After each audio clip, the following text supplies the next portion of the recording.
پسندی اور حب عاجلہ میں جو فرق ہے اس پر گفتگو ہو رہی تھی۔ اس کے حوالے سے ایک تو جو نظم کلام ہے وہ واضح ہوا کہ اس سورہ مبارکہ میں چونکہ حب عاجلہ کو قرار دیا گیا ہے آخرت کے انکار کا اصل سبب، وہی بات جو پہلے آ چکی تھی کہ بل یرید الانسان لیفجر امامہ، اصل میں جو انکار کرتا ہے آخرت کا وہ اس بنا پر کرتا ہے کہ فسق و فجور کا عادی ہو گیا ہے، اسے جاری رکھنا چاہتا ہے۔ آخرت کو مانے گا تو گویا کہ اپنے قدم روکنے ہوں گے، اپنے ہاتھ روکنے ہوں گے۔ وہی بات یہاں فرمائی کلا بل تحبون العاجلہ وتذرون الآخرہ، تم محبت میں گرفتار ہو گئے ہو اس عاجلہ، اس دنیا کی زندگی کے، اور تم نے تج دیا ہے، چھوڑ دیا ہے آخرت۔ اس حب عاجلہ کا جو انسان کی سرشت کے اندر جو اس کی اصل اساس ہے وہ اجلت پسندی ہے۔ اس اجلت پسندی کا ایک مظہر یہ بھی ہے کہ بڑے سے بڑا انسان بھی چاہے وہ خیر ہی کے لیے اجلت چاہے، اس سے وہ بالکلیہ محفوظ نہیں ہے۔ اس کی مثالیں میں دے چکا، حضرت موسیٰ علیہ السلام کی وضاحت کے ساتھ مثال، صراحت کے ساتھ مثال قرآن میں آئی، حضور کو بار بار روکا گیا۔ اس قرآن کے لیے بھی جلدی نہ مچائیے، لا تحرک بہ لسانک لتعجل بہ، لا تعجل بالقرآن من قبل ان یقضی الیک وحیہ۔ یہ جو حب عاجلہ ہے، میں نے ایک لفظ استعمال کیا تھا کہ نہ نبی، حب عاجلہ نہیں، معاذ اللہ ثم معاذ اللہ، اجلت پسندی، اس سے نبی، رسول، اولیاء اور داعیان حق کوئی بھی مستثنی نہیں۔ اس کے لیے میں چاہتا ہوں کہ دو مثالیں اس بر عظیم پاک و ہند کی عظیم دینی تحریکوں کے حوالے سے میں آپ کے سامنے رکھوں۔ پچھلی صدی کی عظیم ترین تحریک شہیدین سید احمد بریلوی رحمۃ اللہ علیہ اور شاہ اسماعیل شہید رحمہ اللہ، اور ان کے ساتھ سینکڑوں صحابہ شہید ہوئے بالاکوٹ، ان کی جو غلطی ہوئی وہ یہی اجلت پسندی تھی۔ تقوی، تدین، خلوص، اخلاص، اس میں واقعہ یہ ہے کہ دور صحابہ کے بعد اتنی عظیم کوئی تحریک مجھے نظر نہیں آتی، لیکن جلدی کی، اس لیے کہ جیسے ہی ہجرت کر کے یہ پٹھانوں کے علاقے میں پہنچے، سرحد کے علاقے میں، انہوں نے وہاں شریعت نافذ کر دی، حالانکہ ابھی وہاں اس کے لیے زمین تیار نہیں ہوئی تھی۔ غلطی یہ ہوئی کہ انہوں نے سمجھا جیسے حضور نے مدینے میں آتے ہی شریعت نافذ کر دی، لیکن مدینے کا معاملہ تو مختلف تھا۔ وہاں سے تو اہل مدینہ جا کر حضور کو لے کر آئے تھے، یہاں ایسی صورت تو نہیں تھی، یہاں تو یہ خود وہاں پہنچے تھے، ابھی وہاں پر کچھ اپنی دعوت کو مزید پھیلا کر، لوگوں کی ذہنی تربیت کر کے، ان کی طبیعتوں میں آبادگی پیدا کر کے کام کرنا چاہیے تھا۔ لیکن یہ کہ بہرحال پوری نیک نیتی سے، پورے خلوص و اخلاص سے انہوں نے وہ پورا کا پورا نظام جو ہے فوری طور پر قائم کیا۔ نتیجہ یہ ہوا کہ معاشرے نے ریوولٹ کر دیا، خود وہاں پر پٹھانوں نے بغاوت کی، پٹھانوں نے سکھوں کے ساتھ مل کر سازش کر کے مروایا۔ تو یہ سارا معاملہ کیوں ہوا؟ اجلت پسندی۔ خیر میں بھی جلدی جو ہے پسند نہیں، سہج پکے سو میٹھا ہو، اے نبی آپ قرآن کے لیے بھی جلدی نہ کیجیے، لا تعجل بالقرآن من قبل ان یقضی الیک وحیہ۔ یہی معاملہ ہوا اس صدی کی ایک عظیم تحریک سے، تحریک جماعت اسلامی سے۔ یہ تحریک جس نہج سے اٹھی تھی، قوم پرستانہ تحریکوں سے علیحدہ اپنا راستہ نکالا، خالص انقلابی انداز میں اصولی اسلامی انقلابی تحریک کا آغاز کیا، سیاست سے، الیکشن سے، 1946 کے الیکشن میں بھی کوئی حصہ نہیں لیا، لیکن پاکستان کے قائم ہوتے یہ سمجھا کہ بس اب سیاست کے اندر کود پڑنا چاہیے، وہی فضا، وہی ماحول، وہی لوگوں کی سوچ، وہی ان کے اخلاق کی حالت، اور وہ الیکشن کے اندر جو ہے پلنج کیا۔ نتیجہ یہ ہوا کہ جو سن 51 میں جو چھلانگ لگائی تھی تو سن 92 جا رہا ہے، نہ کچھ ہاتھ پلے آج تک آیا، اور واقعہ یہ ہے کہ اپنا تقوی اور تدین کا اور اپنی اصول پسندی کا بہت سا جو سرمایہ ہے وہ بھی ہاتھ سے دے بیٹھے۔ اب جو کچھ ہو رہا ہے وہ آپ کے سامنے ہے پاسبان تحریک کے حوالے سے، اس میں بھی صرف اجلت پسندی۔ میں نے جب سن 56 میں اپنا وہ مقالہ لکھا تھا، جبکہ میں بھی جماعت اسلامی کا رکن تھا، میں نے نشاندہی کی کہ غلطی ہو گئی ہے ہم سے، یہ کلیکٹیو مسٹیک ہے، اور یہ خالص نیک نیتی سے کی گئی تھی غلطی، اجلت پسندی۔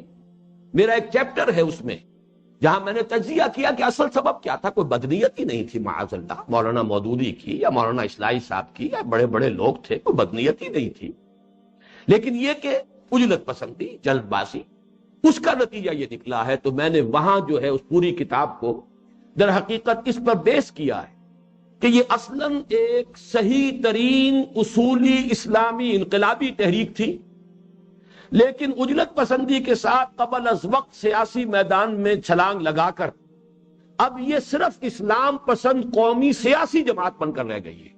اور یہ الفاظ میرے ہیں سن 56 کے، اس کے بعد سے تو اور بہت سا پانی وقت کے دریا میں بہہ گیا ہے اور نہ معلوم اور معیار کتنے نیچے گئے ہیں، لیکن اس پوری کتاب کو پھر میں نے جب آخر میں سم اپ کیا ہے تو میرا وہ چیپٹر ہے، میں چاہتا ہوں کہ یہ عجلت پسندی یہ کتنی بڑی بیماری ہے، اس کے لیے آپ حضرات اس چیپٹر کا ضرور مطالعہ کریں کہ میں نے اس کتاب کو سم اپ کیا کہ اس کا سبب کوئی بدنیتی نہیں تھی، یہ وہی عجلت پسندی ہے۔ عجلت پسندی اگر شہیدین سے ہو گئی، عجلت پسندی اگر خود حضرت موسیٰ علیہ السلام سے ہو گئی، تو ظاہر بات ہے کہ اور کون ہے جو اس کا دعویٰ کر سکے کہ وہ اس سے بالکل محفوظ ہے۔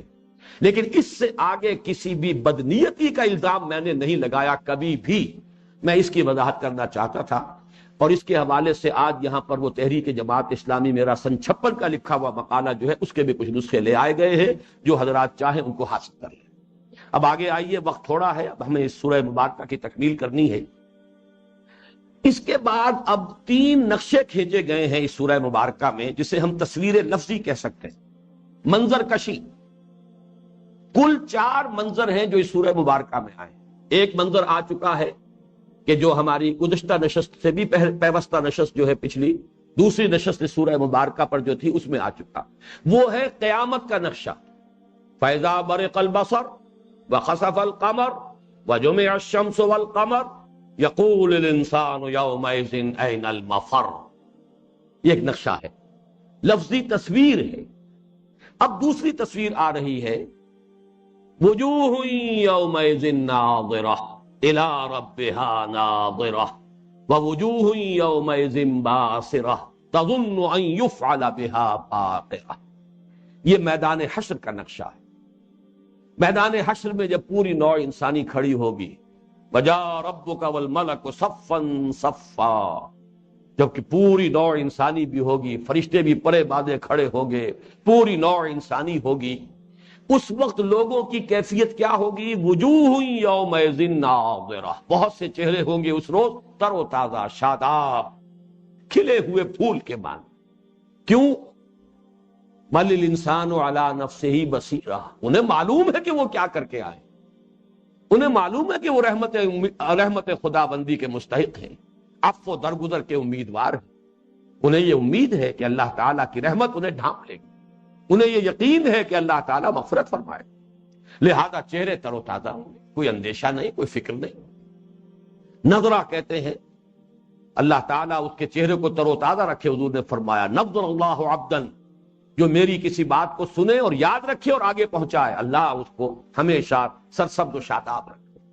تو وجوہ یومئذ ناظرہ، بہت سے چہرے ہوں گے اس روز بڑے خوش و خرم، شاداں و فرحاں اور شاداب اور تازہ تر و تازہ۔ ووجوہ یوم الی ربہا ناظرہ، وہ اپنے رب کی طرف دیکھ رہے ہوں گے یا اپنے رب کے انتظار میں ہوں گے۔ یہ انتظار کا لفظ بھی نظر سے بنا ہے، باب افتعال۔ کچھ حضرات ترجمہ کرتے ہیں وہ اپنی رب کی رحمت کے امیدوار ہوں گے، یہ بھی ممکن ہے، لیکن اکثر مفسرین کا کہنا یہ ہے کہ قیامت کے دن میدان حشر میں بھی اللہ تعالیٰ اہل ایمان کو اپنا دیدار کرائے گا۔ کچھ لوگ اس کا انکار کرتے ہیں، اسی لیے وہ پھر انتظار کے معنی کی طرف گئے ہیں، لیکن میں جو جمہور مفسرین کی رائے ہے اسی سے متفق ہوں، اور میرے سامنے اس کا ثبوت موجود ہے۔ سورہ مطففین میں فرمایا گیا ہے کفار و فساق کے لیے، کلا انہم عن ربہم یومئذ لمحجوبون، وہ لوگ اس دن اپنے رب سے حجاب میں ہوں گے، کھڑے ہوں گے وہیں میدان حشر میں ہوں گے، لیکن اللہ تعالیٰ کا دیدار ان کو نصیب نہیں ہوگا، جبکہ اہل ایمان کو دیدار خداوندی نصیب ہوگا اور اس شاداں و فرحاں۔ وجوہ یومئذ ناظرہ الی ربہا ناظرہ ووجوہ یومئذ باسرہ، بہت سے چہرے ہوں گے اس دن سوکھے ہوئے، اداس اتنے ہوئے چہرے. اس لیے وہی لفظ پھر نوٹ کیجئے، بل الانسان علی نفسہ بصیرہ، انہیں معلوم ہے جو کچھ کر کے لائے، نتیجہ جو ہے وہ تو ان کی پیشانیوں پر لکھا ہوا ہے، چہروں کے اوپر ہے. فرمایا وجوہ یومئذ باسرہ تظن ان یفعل بها فاقرہ، اور انہیں یہ گمان اور یقین ہوگا کہ اب ان کے ساتھ وہ سلوک ہوگا جو ان کی ریڑھ کی ہڈیوں کے منکوں کو پیس کر رکھ دے.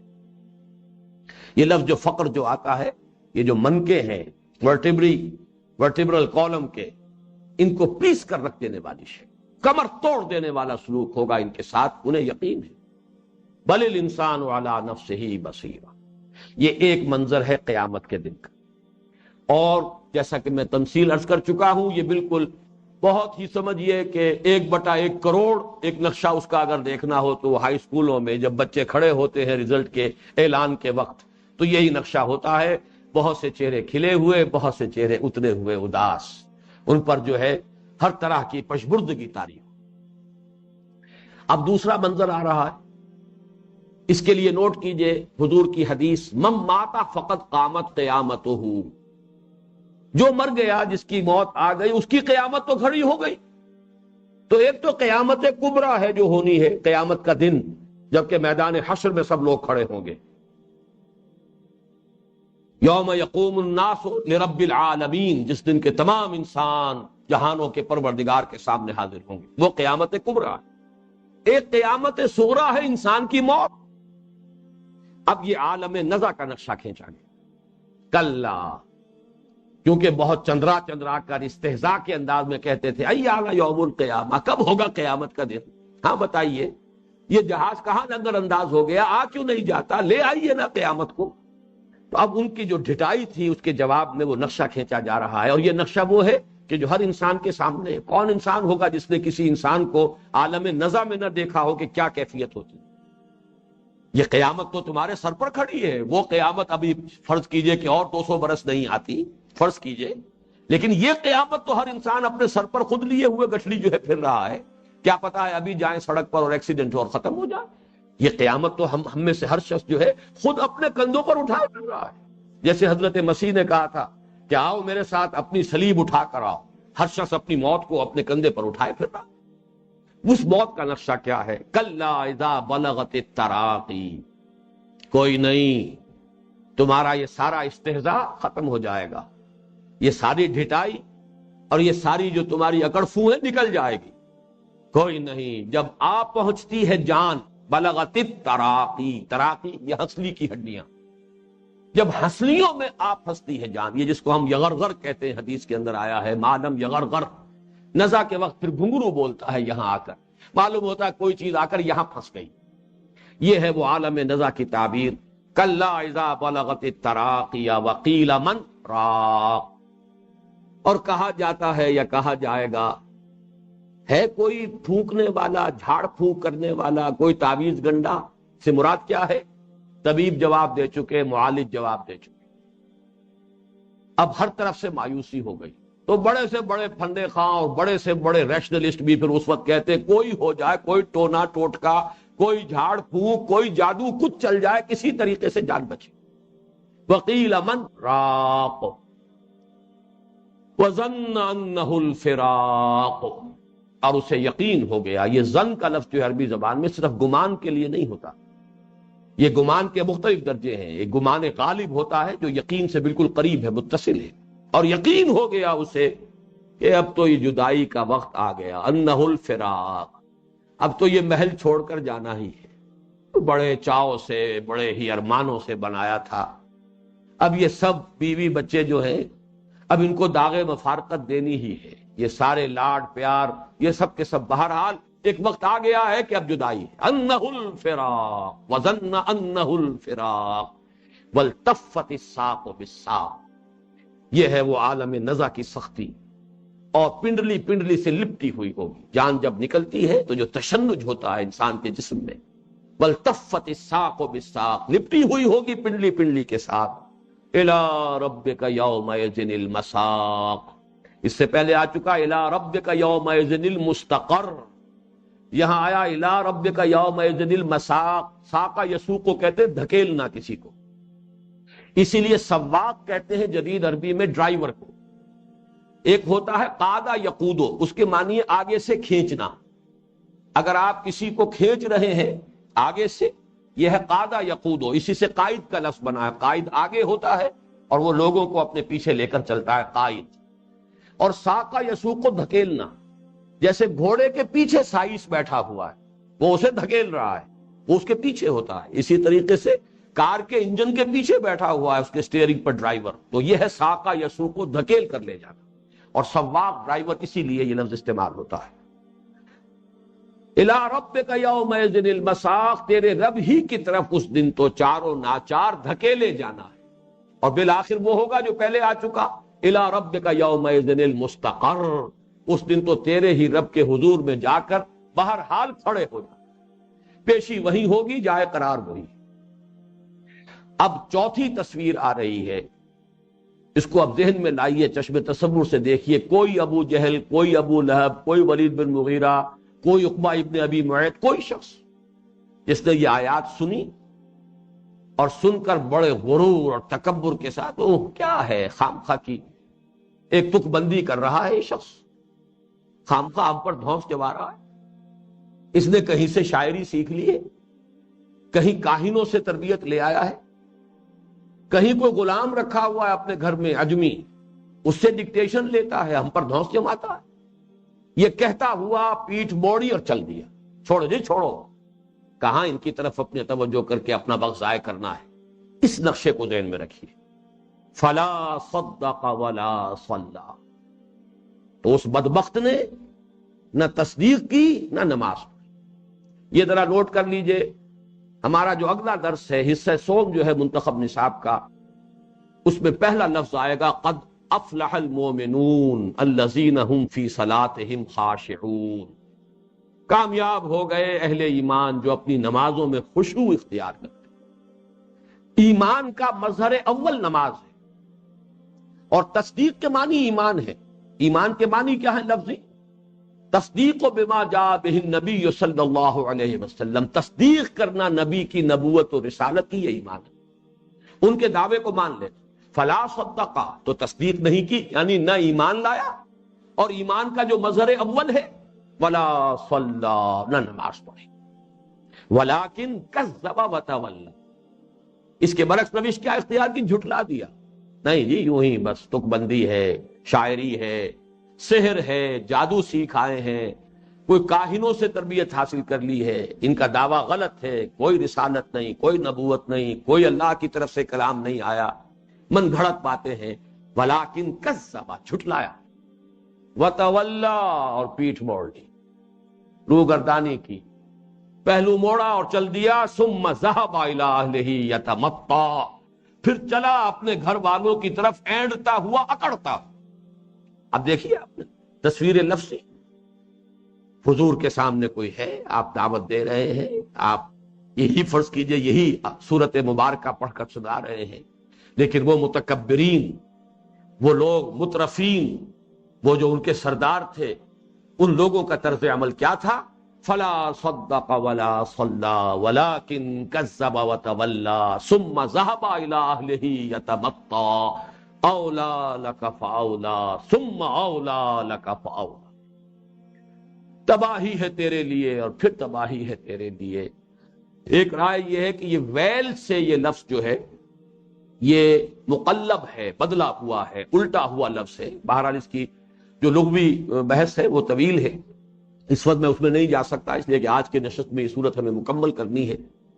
تو ویل یا اولا، تباہی ہے تیرے لیے، افسوس ہے تجھ پر، اے تف ہے تجھ پر. اولا لک فاولا ثم اولا لک فاولا، اظہار افسوس اور ایک درجے میں اظہار حسرت. یہ ابو جہل کا جہاں تذکرہ خاص طور پر ہے سورہ علق میں، اس میں ایک حسرت کا انداز ہے. ارأیت ان کان علی الہدی او امر بالتقوی ارأیت ان کذب وتولی الم یعلم بان اللہ یری. ذرا غور کرو، اگر یہی شخص ایمان لے آتا، اگر یہی شخص نماز پڑھتا تو کتنا اچھا ہوتا. یہی ابو جہل ہوتا جو عمر فاروق کے درجے کو پہنچ سکتا تھا. اس لیے کہ واقعی یہ اس کی شخصیت کے اجزائے ترکیبی میں بڑی مشابہت ہے حضرت عمر فاروق رضی اللہ تعالی عنہ کی شخصیت.